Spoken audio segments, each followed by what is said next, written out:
Hi, I'm Callista. A few weeks ago, I lost my dad after he fought a long, difficult battle with his health. It's been really hard for me to accept that he's gone. Sometimes I catch myself wishing he could have met his grandchildren someday. That thought always leaves me with a heavy sigh because it's something that will never happen now. 6 years ago, when I was 33, I got married. It was one of the happiest days of my life, and on that special day, my dad and I made a promise to each other. We agreed that if I ever had a baby, I would tell him first. That was our little pact, something close to my heart. But sadly, I never got the chance to fulfill that promise, and it's one of my biggest regrets when I think about my dad. My dad's health took a turn for the worse about a year ago when he was diagnosed with his illness. From that moment on, I did everything I could to be there for him. I visited my childhood home more often than ever, spent hours sitting by his hospital bed with my mom, and made it a point to call or video chat with him as often as I could. Still, I sometimes wonder if I could have done more. I've caught myself whispering, was it enough? Did I do enough for him? My mom, who has always been my biggest support, would reassure me every time. Callista, you did everything you could. Your dad knew that, and he was proud of you, she would say, trying to ease my guilt. One day, as we sat together in the living room, my sister Eulalia walked in, followed by a man who looked to be in his late 38s. I assumed he was a lawyer. This is Jack, the attorney, Eulalia said, introducing him. My mom quickly offered him a seat, and we all sat down. Eulalia, unable to hold back, immediately blurted out, "The lawyer said Dad left us a significant inheritance." I couldn't help but respond to her bluntness. "Eulalia, you know it's not all yours," I said. My words were sharp, and the mood in the room shifted instantly. Eulalia and I have always had a rocky relationship, and things only got worse during our dad's illness. She had refused to visit him, even though I tried so many times to get her to come and spend some time with him. Her attitude created a wall between us, and it only grew taller during those hard days. Looking back, I realized my words to her were a bit harsh, driven by my frustration and love for our dad. But Eulalia's reaction didn't help matters. "You're an adult. There's no need to be so stubborn," I told her. She snapped back, "I'm not being stubborn. Living in the city and traveling all the way to the countryside isn't as simple as you think. It's just a 3-hour drive," I argued. "Those 3 hours aren't just about time, Callista," she said angrily. "It costs money too. And money is important to me. I'm busy, so stop nagging me about it." That was the end of that conversation. I couldn't understand why she wouldn't make the effort to visit, even just once. It wasn't about the distance for me, it was about showing Dad that he mattered. This disagreement drove an even bigger wedge between us, and by the time Dad passed away, she still hadn't visited him. The tension in the room grew until the lawyer gently stepped in, suggesting we all take a moment to calm down. I took a deep breath and said, "I'm sorry." My apology seemed to ease the atmosphere a little. The lawyer then began to explain. "As I mentioned over the phone, I'm here to discuss your father's will."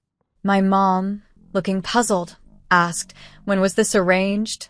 The lawyer replied, "It was about a few weeks before he passed. Your husband contacted me and asked me to come to the hospital." "Did you draft the will there at the hospital?" my mom asked, clearly surprised. "Yes," the lawyer explained. "Your husband wanted to make sure everything was in order. The will was prepared in the presence of his primary doctor, and it was arranged that the doctor would notify me after his passing. That's why I contacted you now." The lawyer then pulled out a white envelope and placed it on the table. My heart sank when I saw the handwriting on it. "That's definitely Dad's handwriting," I whispered softly, holding back tears. Eulalia, looking impatient, crossed her arms and said, "Can we just get on with it? I don't have all day." The lawyer smiled slightly and opened the envelope. Inside, there was a single sheet of paper that listed what Dad had left behind. The inheritance included the house, some land, savings, and something surprising, a storage shed. Eulalia immediately perked up and, with a frustrated tone, asked the lawyer, "Wait, what about the farm?" The lawyer looked surprised. "The farm?" "Yes, the farm," Eulalia said. "Dad used to work on it as a hobby." I explained that our father had run a successful business in a nearby town for many years. But when he turned 50, he decided to slow down. He wanted to focus on his hobbies, including working on a small farm near our home. Dad even considered shutting down his company to free up more time for himself. This new mention of the farm added an unexpected twist to the conversation about his legacy. During my high school years, I remember Dad often talking about the importance of slowing down and enjoying life. My sister Eulalia, who was in college at the time, didn't agree with his laid-back attitude. She believed that hard work and ambition were the keys to success and didn't see the value in Dad's decision. However, both my mom and I were more worried about Dad's health, so we supported him wholeheartedly. "Don't worry about the money, Eulalia," Dad had told her back then. "We've saved enough to take care of everything." Eulalia eventually gave a hesitant nod, though she didn't seem fully convinced. Shortly after that conversation, Dad began winding down his business operations. True to his word, he focused on farming and started spending more time working the land near our home. "There's something deeply satisfying about working with the soil," Dad would often say, his face lighting up with joy as he talked about growing vegetables and tending to the earth. Seeing him so happy confirmed for me that we had made the right choice. But Eulalia still seemed unsure. After graduating college, Eulalia had promised to return home and spend more time with the family. But instead, she built a career near her university. Eventually, she married the CEO of a successful IT firm she had met through her job. With her busy life in the city, she rarely visited home. As we talked about Dad's will, Eulalia insisted the farm should be part of the inheritance. Her insistence prompted the lawyer to take a closer look at the documents. After some digging, he discovered that the farm wasn't actually owned by Dad. It was leased land. "That can't be right," I said, surprised. "I had always assumed we owned the land where Dad farmed." Eulalia's expression changed as the realization sank in. It was disappointing, but in a way, it was also a relief. None of us knew much about farming, so maybe it was for the best. The discussion then moved to how the inheritance would be divided. "The house and the land directly surrounding it will go to your mother," the lawyer explained. Eulalia smirked, probably thinking about the rest of the assets that were still up for grabs. "What about the rest?" she asked eagerly.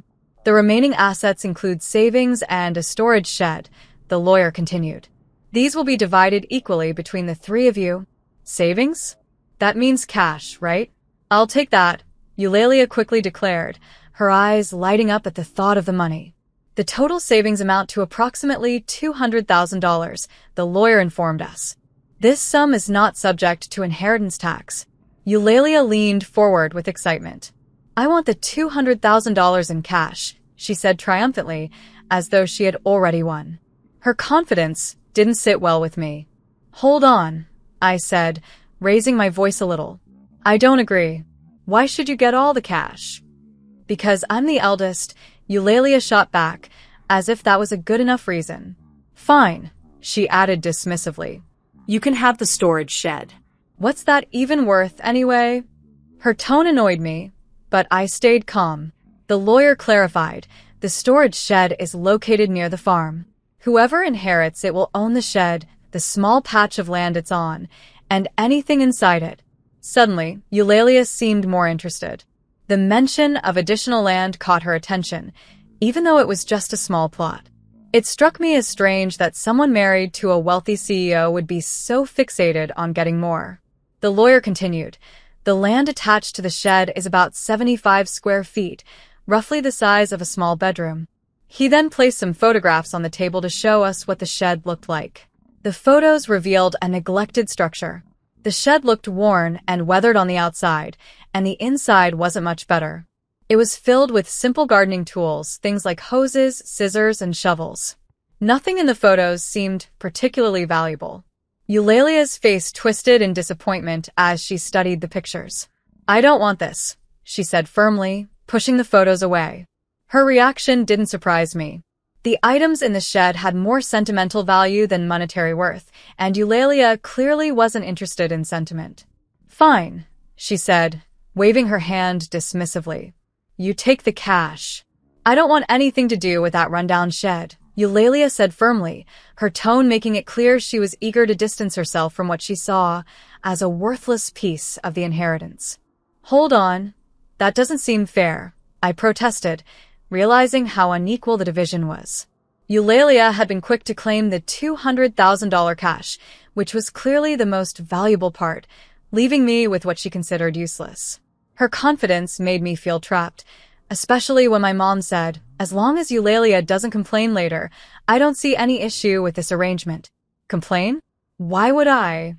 Eulalia said, sounding almost smug. She was more than happy to take the money and leave me with the neglected shed. I couldn't hide my dissatisfaction, but before I could argue further, Eulalia dismissed me with a sharp remark. "You care more about Dad than about money, right?" she challenged. Her words caught me off guard, leaving me momentarily speechless. Of course, I valued family over money, but the way she brushed aside my feelings made me feel unsettled and dismissed. In the end, my mom inherited the house and surrounding land. Eulalia walked away with all of Dad's savings, and I was left with the shed. Eulalia even signed a document agreeing not to dispute the inheritance division, laughing confidently as she did so. Her carefree attitude only added to my frustration. Later, I couldn't hold back my feelings any longer and confronted my mom. "Why didn't you support me?" I asked, feeling hurt and let down. "I did help," she insisted. "I made sure you got the shed." "But I'm not happy with just the shed," I argued, unable to see its value. "You might find something wonderful if you give it a chance," Mom said with quiet optimism. Her words planted a small seed of hope in me. Maybe she was right. Maybe there was more to the shed than I realized. After receiving the key from the lawyer, I decided to visit the shed. It was located near the field, about a peaceful 25-minute walk from our house along an overgrown rural path. The field, which Dad had leased until his health began to decline, now lay empty and untouched. The stillness of the area added a solemn, almost forgotten feeling to the walk. When I reached the shed, I stood in front of its worn exterior for a moment, hesitating. Then I unlocked the door and stepped inside. The air was thick with the smell of dust and disuse, and everything was covered in a fine layer of dirt. "Wow, this place hasn't been touched in ages," I muttered to myself. Despite the initial disappointment, I clung to the hope that I might find something of Dad's, a keepsake or a hidden treasure that would remind me of him. As I looked around, I saw that the shed was just as it appeared, a simple storage space filled with old farming tools. Shovels, hoses, and scissors lined the shelves, and there was nothing that immediately seemed special. Maybe I should just take what's here for now, I thought, my eyes scanning the dim, cluttered room. But as I continued to look around, something about the shed felt odd. The interior seemed smaller than the exterior, like there was less space inside than there should have been. Am I imagining things? I wondered. To make sure, I stepped outside and walked around the shed, trying to get a clearer perspective. That's when I noticed something that stopped me in my tracks, a second door, hidden behind a thick cluster of trees at the back of the shed. "Wait, another entrance?" I gasped, my heart racing. From inside, there had been no sign of this door. It was as if the space behind it didn't exist at all. The realization filled me with excitement and curiosity. Could this be one of Dad's secrets? He had always loved surprises, whether it was hiding gifts on my birthday or planning unexpected adventures. Memories of those moments with Dad brought tears to my eyes. This discovery felt like one of his little surprises waiting for me to uncover. Wiping my tears, I re-entered the shed, determined to find a way to open the hidden door. After searching through the tools and shelves, I found something unusual, a set of 3 small keys cleverly hidden in the handle of a shovel. My heart raced as I rushed back to the rear door, hope building with every step. I stood in front of the mysterious door, keys in hand, ready to find out what Dad might have left for me. With a deep breath, I inserted the first key into the lock, eager to see what secrets the shed held. I inserted one of the keys into the mysterious back door, and with a satisfying click, it unlocked. The door creaked as it swung open, revealing a cramped, hidden space. Inside stood a single large safe, solitary and imposing. My heart raced as I stared at it, a whirlwind of thoughts flooding my mind. Is this from Dad's company? I wondered aloud, the sight sparking a mix of curiosity and nostalgia. The safe seemed to hold secrets, perhaps even a final message or gift from my father. It felt like he had left me a piece of himself to uncover, a personal treasure hunt for me to embark upon. As I stepped closer, recognition washed over me. This was the very same safe that used to sit in the corner of my dad's office, a sight I remembered vividly from my childhood. I could almost hear his voice and see him working at his desk. The connection was immediate and emotional, filling me with a deep sense of nostalgia. This discovery felt meaningful, as though Dad had planned it. But knowing him, I couldn't shake the feeling that this was just the beginning of his surprises. There's got to be more, I whispered to myself as I inserted the second key into the safe's lock. The lock clicked and the safe door creaked open, revealing its contents. My breath caught in my throat as I stared inside. The safe contained a collection of valuable watches, each carefully stored and well-preserved. Watches had always been one of Dad's passions, but I never realized how extensive his collection was. The sight left me amazed, and I felt an overwhelming sense of gratitude. Realizing the significance of this discovery, I quickly secured the safe and went to inform my mom. Later, with my husband's help, we transported the safe to our house. As we carried it, I couldn't help but think about the implications of what I had found. The watches were undoubtedly valuable and part of my inheritance, but I worried they might also bring legal or financial complications. Determined to handle everything properly, I contacted the lawyer we had consulted earlier. He suggested I seek advice from a certified public accountant, CPA, to navigate the potential tax implications. Taking his advice, I reached out to a CPA recommended by a friend. The accountant was thorough and helped me handle the necessary paperwork, ensuring that everything was in order.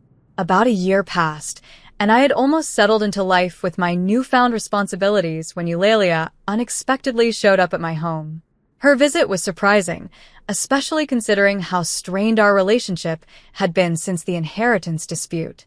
I was just in the area, she claimed casually, but her restless demeanor suggested otherwise. We lived 35 minutes apart, so her explanation didn't quite add up. Despite my suspicions, I invited her in and offered her coffee. As she sat down, she seemed uneasy, glancing around before blurting out, "Did you win the lottery or something?" Her question caught me off guard. "What are you talking about?" I asked, genuinely confused. I didn't play the lottery, and it wasn't the season for my husband's holiday bonus. "What are you getting at?" I pressed, trying to understand. Eulalia's mood shifted suddenly to irritation. "Are you making fun of me?" she snapped. Her accusation left me even more puzzled. Her line of questioning seemed to come out of nowhere, and I couldn't figure out what she was hinting at. Finally, she admitted the reason for her curiosity. She explained that she had recently run into our aunt in the city. During their conversation, our aunt had mentioned receiving a $2,000 gift card from me as a thank you for visiting Dad during his illness. Eulalia jumped to conclusions. "You've come into some money, haven't you? Just admit it," she pressed, her tone accusatory. I let out a sigh, realizing where her assumptions were coming from. "It wasn't anything extravagant," I explained. "I just wanted to show my appreciation." But Eulalia wasn't satisfied with my answer. "Where did you get the money for that kind of gift?" she demanded. Finally, I decided to tell her the truth. "It came from Dad's inheritance," I said, explaining how I had discovered the safe in the dusty old shed she had so easily dismissed. Eulalia's eyes widened as I described the watches stored inside, a true treasure trove left by our father. Though I wasn't sure of their exact value, it was clear they were worth far more than we had initially realized. "Those watches," I said, "were part of Dad's passion. They're not just valuable. They hold sentimental meaning too." Eulalia seemed more intrigued than ever, but I knew this wasn't just about sentiment for her. "What about taxes?" she asked, her voice laced with suspicion. "That's already being handled," I replied calmly. I told her about my mother's advice to handle the situation transparently and how I had worked with the CPA to ensure everything was properly declared. "Secrets have a way of coming out eventually," Mom had told me, and I took her words to heart. Eulalia didn't say much after that. She seemed to realize there wasn't much more to argue about.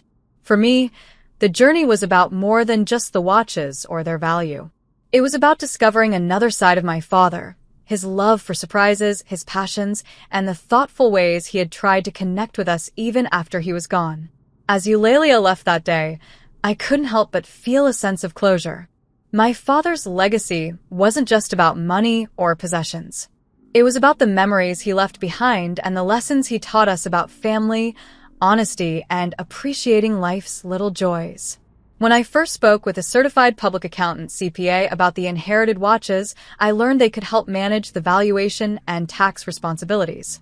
After a detailed review, we discovered that the collection was worth an astonishing $500,000. The value left me stunned, but it also meant one thing was certain: inheritance tax would be due. The CPA's advice was straightforward: keep the watches that had sentimental value and sell the others to someone who would appreciate and afford them. This plan made financial sense and felt emotionally right, as it allowed me to preserve the memories tied to my father while managing the practical side of things. From the sale of the watches, I was able to cover the inheritance tax and even share my gratitude with relatives who supported us during Dad's illness. I gifted them thank you cards, some with gift cards included, as a small token of appreciation. This gesture, however, had unintended consequences. It was what had sparked Eulalia's curiosity and led to the events that followed. Among the keepsakes, I decided to hold on to Dad's pocket watch. Though it wasn't the most expensive item, it was rich in memories. Dad often carried it with him, and seeing it reminded me of his gentle smile and comforting presence. I shared the story of the pocket watch with Eulalia, hoping she would understand its emotional value. Eulalia's reaction, however, was lukewarm. She seemed far more interested in what I had sold than in what I had kept. She asked several questions about the remaining watches and the safe, her curiosity growing. When I explained that the safe was now at Mom's house and mentioned its connection to Dad's old business, Eulalia fell into a thoughtful silence. Her demeanor left me uneasy, but to my relief, she left without pressing further. Still, an unsettling feeling lingered, and later that night, my fears were confirmed. A panicked call from my mom jolted me and my husband awake. She urged us to hurry to her house, her voice trembling with fear. We rushed over, only to be greeted by flashing red lights and police cars parked outside. A crowd had gathered, their murmurs adding to the tension of the scene. Pushing through the group, I found my mother, who was visibly shaken. She explained what had happened. While preparing for bed, she heard unusual noises coming from inside the house. It sounded like someone was searching through her belongings. Terrified, and with no one else home to help, she escaped through a window to seek safety. While hiding outside, Mom saw the eerie glow of a flashlight moving through the house, confirming her worst fears. A burglar was inside. Panicked, she ran to the neighbor's house, and they called the police. When the authorities arrived, the intruder was revealed to be none other than Eulalia. She had decided to break into the house after hearing about the safe earlier that day. Her reckless actions had caused immense distress for Mom and the neighbor, who had no way of knowing her intentions. Caught off guard by the police, Eulalia panicked and tried to flee. Ironically, in her rush to escape, she collided with the very safe she had been searching for. The heavy object toppled over, trapping her beneath it. She screamed in pain, drawing everyone's attention. Paramedics were called, and Eulalia was rushed to the hospital with a leg injury. The whole situation left us in disbelief. Mom and I apologized to the police for the misunderstanding, but the chaos didn't end there. When I called Eulalia's husband to inform him of what had happened, I learned a shocking truth. Eulalia had been hiding a significant amount of debt due to her lavish spending on luxury items. Her husband explained that they had recently argued after he discovered the extent of her financial mismanagement. Eulalia had already spent her entire inheritance trying to cover her debts. That night, she had stormed out, determined to borrow money from Mom. When Mom refused to help, Eulalia decided to take matters into her own hands, leading to the disastrous break-in. The news of Eulalia's actions was the final straw for her husband. At the hospital, He confronted her and announced his decision to file for divorce. Eulalia, in shock, adamantly refused. "I'm not getting a divorce. Absolutely not," she insisted. But her husband was firm. He presented her with divorce papers, laying out the undeniable evidence of their fractured relationship.